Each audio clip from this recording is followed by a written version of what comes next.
Nah, kemudian pada inheritance juga ada hak akses yang dinamakan sebagai protected.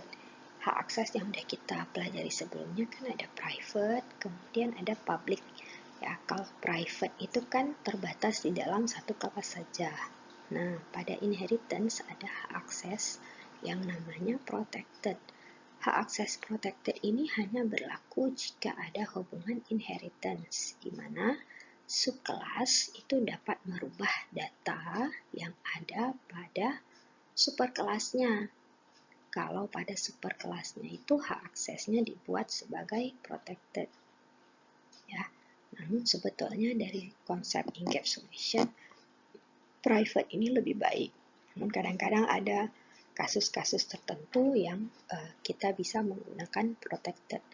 Jadi kalau kita gambarkan seperti ini, ya, private itu di dalam kelas itu saja.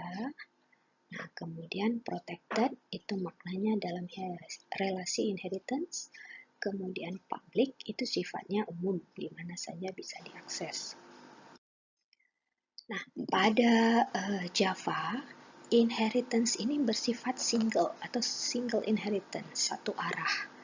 Jadi, Java tidak mensupport multiple inheritance, di mana subkelas itu mempunyai lebih dari satu superkelas. Jadi pada Java, subkelas hanya boleh punya satu superkelas langsung di atasnya. Jadi induknya itu hanya boleh satu saja.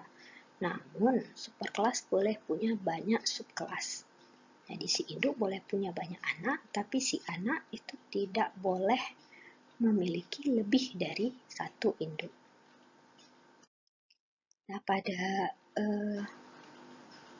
Java ya ada kelas nenek moyang istilahnya ya.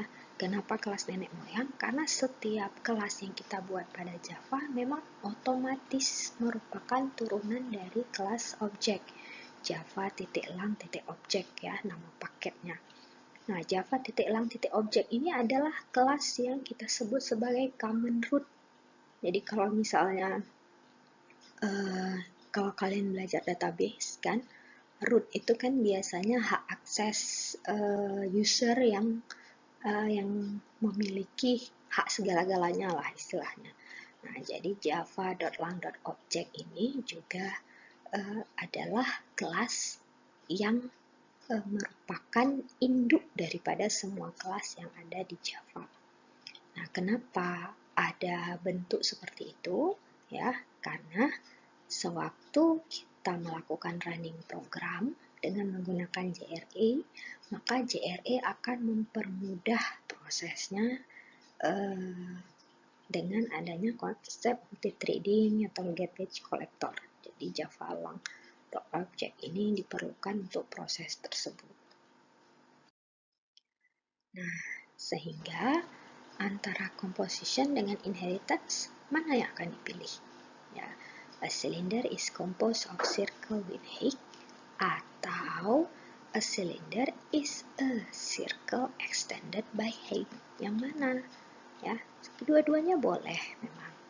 Nah, namun ada yang berpendapat gunakan composition jika memungkinkan. Nah, kalau memang diharuskan menggunakan inheritance, barulah kita gunakan inheritance. Nah, ini adalah latihan-latihannya. Nanti akan saya buat latihannya untuk kalian kumpulkan di e-learning.